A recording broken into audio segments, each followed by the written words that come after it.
To understand creativity, we can look at what modern science has discovered about a right and a left brain. One's rational, one's intuitive.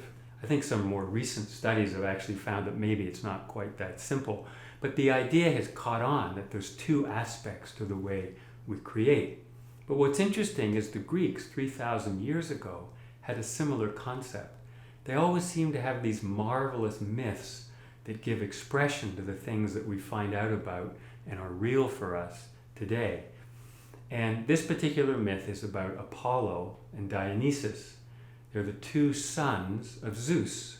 And interestingly, Zeus sort of holds as like the main god, like being. The first two expressions of it, Apollo is the god of light and truth, and his expression is like clarity and structure and order and rational like coming from ratio, as in proportion. And his brother Dionysus is the god of the earth, of spring, of regeneration, and his qualities are more like a frenzy, a passion and a feeling. So each one of us have an interplay between those two in our creativity.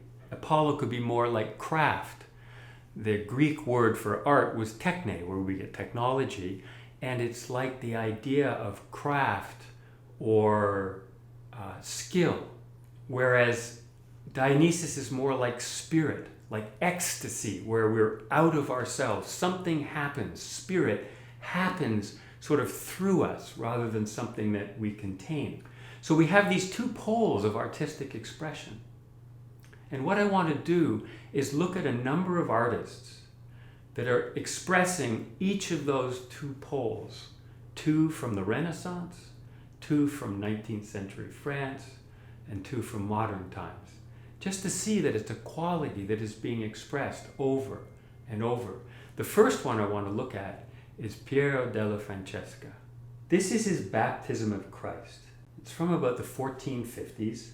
Piero della Francesca was also a mathematician, and you can see it in the clarity and simplicity and the order of the structure of his paintings.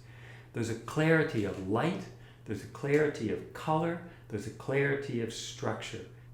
The second painting, it's really a fresco, is Michelangelo's Last Judgement, which is in the Sistine Chapel from 100 years later. Now this thing is huge. This is 40 by 45 feet. And it's like a frenzy, and just like an excess, and it's muddy. The colors are muddy, and the composition is muddy. It's not clear. It kind of brings a sense of awe as we look at this thing. I mean, when you actually are standing in its presence, it has a ton of presence. And it's more of a frenzy of structure than something that it seems ordered and held together by reason. And then if we go to 19th century France, to Ingres, we see this portrait of Napoleon from the early 1800s. And Napoleon sort of strikes us here as like a deity. He's like the god of order and of power. And yet even 50 years later, in this portrait of Madame Moitessier, we see that same order and that same structure. Just look at the hair on each side of her head and the flowers and the face itself and the space on the left and the right of the head. I mean, there's such symmetry there. You just see that he's still aspiring to give expression to the order and structure of society in a way. Whereas at the same time that he's painting that second portrait, Della in France has this wild frenzy of a painting of a lion hunt, of man versus nature in a battle to the death, it looks like. But here you notice that even the brushstrokes themselves become so apparent. They have a life of their own as part of the expression. You can feel the difference between the two artists just by the nature of the brushstrokes. You can feel their personalities. And then we can look at two paintings from modern times. The first is Agnes Martin, who paints these tight grids of lines.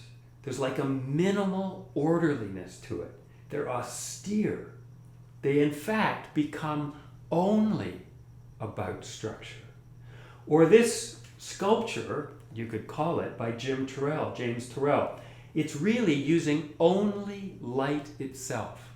I've seen it in a 3D structure sitting in the corner as a sculptural object that actually doesn't exist except as light. And then we can take, on the more Dionysus side, Wilhelm de Kooning. I mean, here, this makes Delacroix look like Ingres. The whole thing is just about the frenzy almost of the brush marks itself. The subject matter is now almost entirely secondary. Or you could take Walter de Maria's lightning field, which, although maybe calm and quiet, when it's actually working, is the structure and the dynamism of the lightning itself animating the work. The two poles are more exaggerated in modern painting, but writers do the same. There are writers that hold very rational, linear ways of expressing their ideas, and there are others that are more poetic that use the language itself to pull you into the structure. So it's very interesting that modern science has found these two aspects of our thinking actually structured in the biology of our brain, and that the Greeks found the same idea thousands of years ago. But I think it's worth, in terms of our own creative practice, to look at that and say, where do we fall in that spectrum? Because all of them, every artist, is existing in some interplay of the two and the fit that is a perfect fit for that particular artist.